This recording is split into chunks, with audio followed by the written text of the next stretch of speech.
JavaScript की basics के बारे में हम ऑलरेडी पढ़ चुके हैं और उसको हमने प्रैक्टिस की है।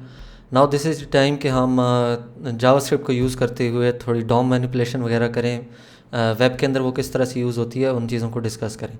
तो जो HTML होती है उसके अंदर आप जावास्क्रिप्ट को कैसे यूज़ कर सकते हैं और पेज के साथ किस तरह से इंटरेक्ट कर सकते हैं, उसके लिए सबसे पहले ज़रूरी है कि हम ये चीज़ सीखें कि हम HTML के साथ जावास्क्रिप्ट को कैसे कनेक्ट कर सकते हैं। मैंने अपना जो कोड एडिटर है वो लेफ़्ट पे ओपन कर लिया और ब्राउज़र जो है वो राइट साइड पे ओपन कर लिया। आप भी इस तरह से ओपन कर सकते हैं और उसके अंदर मैंने एक न्यू प्रोजेक्ट क्रिएट किया कोड के नाम से और उसमें मैंने index.html की एक फ़ाइल क्रिएट की है। ठीक है, अब इस index.html के अंदर मैं कुछ बेसिक HTML का कोड ऐड कर देता हूँ और इसके अंदर हम लिख देते हैं कनेक्ट टू HTML। और आप अगर HTML के बारे में नहीं जानते तो ऑफ कोर्स हम जो वेबसाइट पे कोर्स अवेलेबल है आप उसको चेकआउट कर सकते हैं और HTML वहाँ से सीख सकते हैं, या आप YouTube से HTML के जो कोर्सेज़ हैं उसके थ्रू HTML को सीख सकते हैं।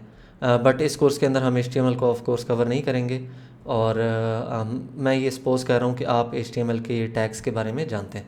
इस तरह से हमारे पास बेसिक एक HTML का लेआउट आ गया। जो एक्स्ट्रा चीज़ें हैं अभी के लिए जो हमने यूज़ नहीं करनी उनको हम रिमूव कर देते हैं इस पेज में से। तो ये हमारे पास एक HTML का पेज आ गया। ओके, अब इस HTML के पेज को रन करने के लिए हमें और भी तरीके हैं कि हम इसकी फ़ाइल में जाके राइट क्लिक करके इसको गूगल क्रोम से ओपन कर सकते हैं, या मैं जो तरीका प्रेफर करता हूँ वो ये है कि आप VS कोड की एक्सटेंशंस में जाएं और यहाँ पे आप लिखें लाइव सर्वर। तो ये एक एक्सटेंशन आ जाएगी, इसको आप ओपन कर लें और इसको इंस्टॉल कर लें। तो इसको इंस्टॉल करने के बाद क्या होगा कि आप दोबारा अपनी फ़ाइल के अंदर आएँ, इस पर राइट क्लिक करें और ओपन विद लाइव सर्वर करें।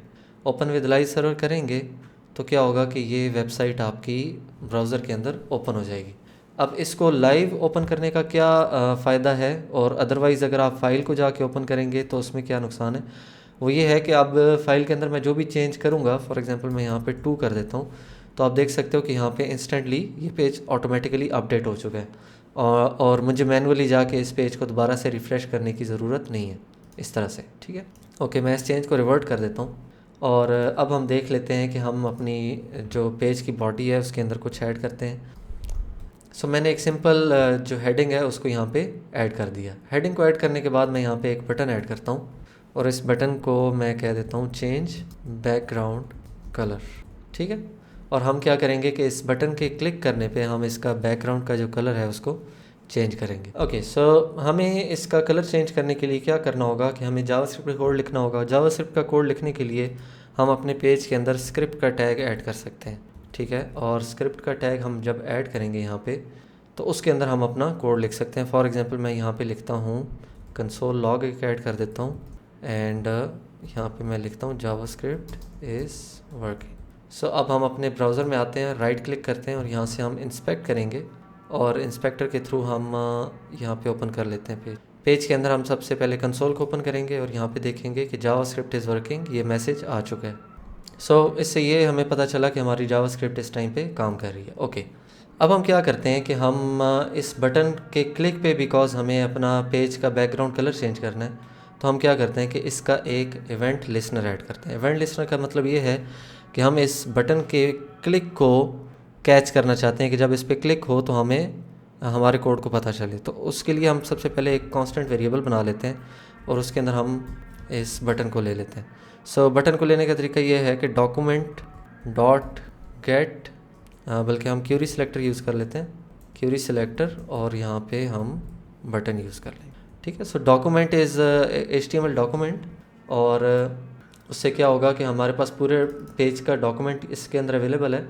उसके बाद क्यूरी सिलेक्टर का एक फंक्शन है जो हमें जो भी हम क्यूरी रन करना चाहते हैं उसका रिज़ल्ट देगा, but the only first result. ठीक है, एक और मेथड होता है क्यूरी सिलेक्टर ऑल, वो आपको पेज के सारे जो सिलेक्टर के उसमें आएंगे सिलेक्शन के अंदर वो हमें एलिमेंट्स दे देगा। ये क्या करेगा, सिर्फ फर्स्ट एलिमेंट हमें देगा। तो अब हम क्या कर सकते हैं, मिसाल के तौर पे मैं यहाँ पे इस बटन को अगर लॉक करवाता हूँ तो हम अपने पेज के अंदर देखेंगे कि हमारे पास जावास्क्रिप्ट इज़ वर्किंग, उसके बाद यहाँ पे बटन आ रहा है, और इस बटन को अगर मैं क्लिक करता हूँ तो इस बटन के अंदर इसकी सारी प्रॉपर्टीज़ अवेलेबल हैं। क्योंकि ये बटन HTML का बटन है तो ये जावास्क्रिप्ट का जो इसका ऑब्जेक्ट है उसको हम देख सकते हैं यहाँ पे, ठीक है। सो इसके अंदर इनर HTML इनर टेक्स्ट क्या है, चेंज बैकग्राउंड कलर, ठीक है। सो इसको हम दोबारा से क्लोज़ कर सकते हैं। अब हम क्या कर सकते हैं कि हमारे पास इस बटन के ऊपर बहुत से मेथड्स अवेलेबल हैं। हम इस बटन के ऊपर मेथड लगा सकते हैं button dot add event list, ठीक है। और मैं किस पे इवेंट लिस्टनर लगाना चाहता हूँ, क्लिक पे। तो ये जब भी क्लिक का इवेंट होगा तो हमें इस कोड के अंदर हमें ले आएगा, और इस कोड का के अंदर हमें एक कॉल बैक फंक्शन मिलेगा यहाँ पे। उस कॉल बैक फंक्शन को मैं कह देता हूँ चेंज बैकग्राउंड कलर। सो ये फंक्शन का नाम है। इफ़ यू रिमेंबर, जावास्क्रिप्ट के जो फंक्शंस होते हैं वो फर्स्ट क्लास फंक्शंस होते हैं, और फर्स्ट क्लास फंक्शंस को हम एज अ पैरामीटर यूज़ कर सकते हैं पेज के अंदर, एज अ पैरामीटर पास कर सकते हैं। तो इस ऐड इवेंट लिस्टनर को हम एक तो क्लिक एक स्ट्रिंग पास कर रहे हैं कि इस क्लिक पे इसका लिसनर लगाना है। सेकेंडली हम एक फ़ंक्शन पास कर रहे हैं, और ये फंक्शन एज एन आर्गूमेंट जाएगा, और इस फंक्शन के अंदर हम जो भी करना चाहेंगे वो हम कर सकते हैं। सो हम इस फंक्शन को लिख लेते हैं यहाँ पे।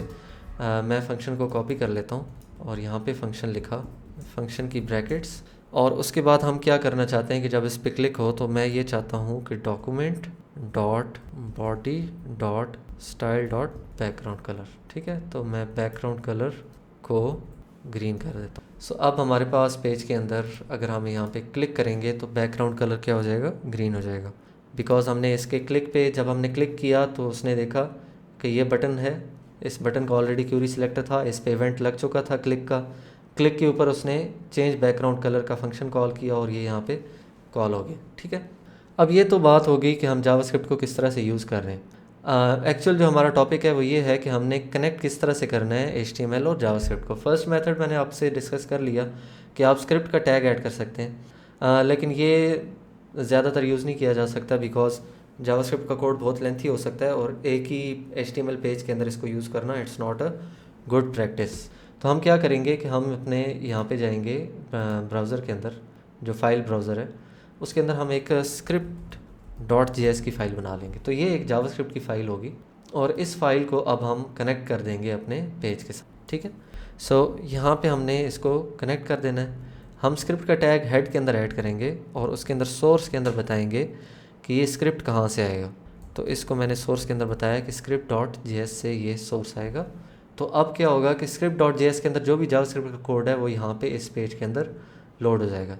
तो अब हम इसको सेव करते हैं, और हम यहाँ से अपना सारा स्क्रिप्ट का कोड रिमूव कर सकते हैं, और हम यहाँ पे पेस्ट कर सकते हैं। तो अब हमारा स्क्रिप्ट का सारा कोड इसके अंदर आ चुका है, हमें यहाँ पे स्क्रिप्ट टैग्स की ज़रूरत नहीं है, और अब हमें हमारी स्क्रिप्ट जो .js की जो फाइल है वो कनेक्ट होनी चाहिए। स्क्रिप्ट के अंदर सबसे पहली जो चीज़ है वो ये है कि कंसोल लॉग लगा हुआ है जावास्क्रिप्ट इज़ वर्किंग, और हम देख सकते हैं कि जावास्क्रिप्ट इज़ वर्किंग, यहाँ पे मैसेज आ चुका है, ठीक है। अब हम अगर बटन पे क्लिक करते हैं तो हमारे पेज के अंदर कोई रिस्पॉन्स नहीं आ रहा।